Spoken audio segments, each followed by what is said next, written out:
The Emperor's New Clothes. Many years ago, there was an emperor who was so fond of new clothes that he spent all his money on them. He did not give himself any concern about his army. He cared nothing about the theater or for driving about in the woods, except for the sake of showing himself off in his new clothes. He had a costume for every hour in the day, and just as they say of a king or emperor, he is in his council chamber. They said of him, the emperor is in his dressing room. Life was merry and gay in the town where the emperor lived, and numbers of strangers came to it every day. Among them, there came one day 2 rascals who gave themselves out as weavers, and said that they knew how to weave the most exquisite stuff imaginable. Not only were the colors and patterns uncommonly beautiful, but the clothes that were made of the stuff had the peculiar property of becoming invisible to every person who was unfit for the office he held, or who was exceptionally stupid. Those must be valuable clothes, thought the emperor. By wearing them, I should be able to discover which of my men in my empire are not fit for their posts. I should distinguish wise men from fools. Yes, I must order some of the stuff to be woven for me directly. And he paid the swindlers a handsome sum of money in advance, as they required. As for them, they put up 2 looms and pretended to be weaving, though there was nothing whatever on their shuttles. They called for a quantity of the finest silks and of the purest gold thread, all of which went into their own bags, while they worked at their empty looms till late into the night. I should like to know how those weavers are getting on with the stuff, thought the emperor, but he felt a little queer when he reflected that those who were stupid or unfit for their office would not be able to see the material. He believed, indeed, that he had nothing to fear for himself, but still, he thought it better to send someone else first, to see how the work was coming on. All the people in the town had heard of the peculiar property of the stuff, and everyone was curious to see how stupid his neighbor might be. I will send my faithful old prime minister to the weavers, thought the emperor.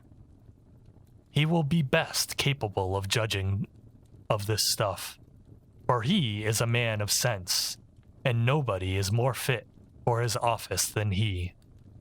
So, the worthy old minister went into the room where the 2 swindlers sat working at empty looms.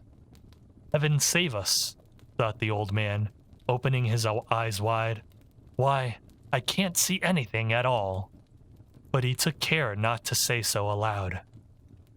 Both the rogues begged him to step a little nearer and asked him if he did not think the patterns very pretty and the coloring fine. They pointed to the empty loom as they did so, and the poor old minister kept staring as hard as he could, but without being able to see any of it, for of course there was nothing there to see. Heaven save us, thought the old man.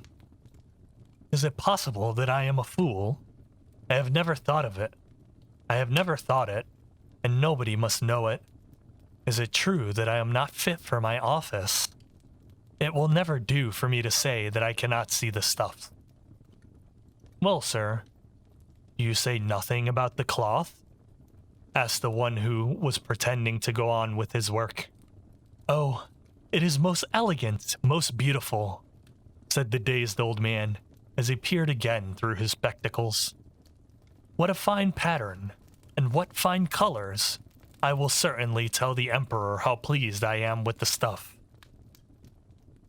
We are glad of that, said both the weavers, and then they named the colors and pointed out the special features of the pattern. To all of this, the minister paid great attention. so that he might be able to repeat it to the emperor when he went back to him. And now the cheats called for more money, more silk, and more gold thread to be able to proceed with the weaving, but they put it all into their own pockets, and not a thread went into the stuff, though they went on as before, weaving at the empty looms. After a little time, the emperor sent another honest statesman to see how the weaving was progressing, and if the stuff would soon be ready. The same thing happened with him as with the minister. He gazed and gazed, but there was nothing but empty looms. But as there was nothing but empty looms, he could see nothing else. "Is it not an exquisite piece of stuff?" asked the weavers, pointing to one of the looms and explaining the beautiful pattern and the colors which were not there to be seen. "I am not stupid. I know I am not," thought the man. "So it must be that I am not fit for my good office. It is very strange, but I must not let it be noticed." So he praised the cloth he did not see and assured the weavers of his delight in the lovely colors and the exquisite patterns. "It is perfectly charming," he reported to the emperor. Everybody in town was talking of the splendid cloth. The emperor thought he should like to see it himself while it was still on the loom. With a company of carefully selected men, among whom were the two worthy officials who had been there before, he went to visit the crafty impostors, who were working as hard as ever at the empty looms. Is it not magnificent?" said both the honest statesmen. "See, your majesty, what splendid colors and what a pattern." And they pointed to the looms, for they believed that others, no doubt, could see what they could not. "What?" thought the emperor. "I see nothing at all. This is terrible. Am I a fool? Am I not fit to be emperor? Why, nothing more dreadful could happen to me. Oh, it is very pretty. It has my highest approval," said the emperor aloud. He nodded with satisfaction as he gazed at the empty looms, for he could not betray that he could see nothing. His whole suite gazed and gazed, each seeing nothing more than the others, but, like the emperor, they all exclaimed, "Oh, it is beautiful!" They even suggested to the emperor that he wear the splendid new clothes for the first time on the occasion of a great procession which was soon to take place. "Splendid, glorious, magnificent," went from mouth to mouth. They were all equally delighted with the weaver's workmanship. The emperor gave each of the impostors an order of knighthood to be worn in their buttonholes, and the title, Gentleman Weaver of the Imperial Court. Before the day on which the procession was to take place, the weavers sat up the whole night, burning 16 candles, so that people might see how anxious they were to get the emperor's new clothes ready. They pretended to take the stuff from the loom. They cut it out in the air with huge scissors, and they stitched away with needles which had no thread in them. At last they said, "Now the clothes are finished." The emperor came to them with his grandest courtiers, and each of the rogues lifted his arm as if he held something, saying, "See, here are the trousers, here is the coat, here is the cloak," and so on. It is as light as a spider's web. One would almost feel as if he had on nothing. But that is the beauty of it. Stitched away with needles which had no thread in. That is the beauty of it. "Yes," said all the courtiers, but they saw nothing, for there was nothing to see. "Will your majesty be graciously pleased to take off your clothes, so that we may put on the new clothes here, before the great mirror?" The emperor took off his clothes, and the rogues pretended to put on first one garment, then another of the new ones they had pretended to make. They pretended to fasten something around his waist and to tie on something. This, they said, was the train, and the emperor turned around and round before the mirror. How well his majesty looks in the new clothes. How becoming they are, cried all the courtiers in turn. That is a splendid costume.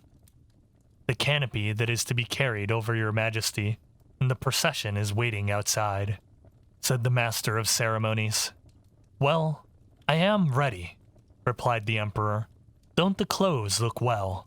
And he turned round and round again before the mirror, to appear as if he were admiring his new costume. The chamberlains, who were to carry the train, stooped and put their hands near the floor as if they were lifting. Then they pretended to be holding something in the air. They would not let it be noticed that they could not see and feel nothing. So, the emperor went along with in the procession, under the splendid canopy, and everyone in the streets said, "How beautiful the emperor's new clothes are! What a splendid train, and how well they fit!" No one wanted to let it appear that he could see nothing, for that would prove him not fit for his post. None of the emperor's clothes had been so great a success before. "But he has nothing on," said a little child. "Just listen to the innocent," said its father. And one person whispered to another what the child had said. "He has nothing on. A child says he has nothing on." "But he has nothing on," cried all the people. The emperor was startled by this, for he had a suspicion that they were right, but he thought, "I must face this out to the end and go on with the procession." So he held himself more stiffly than ever, and the chamberlains held up the train that was not there at all.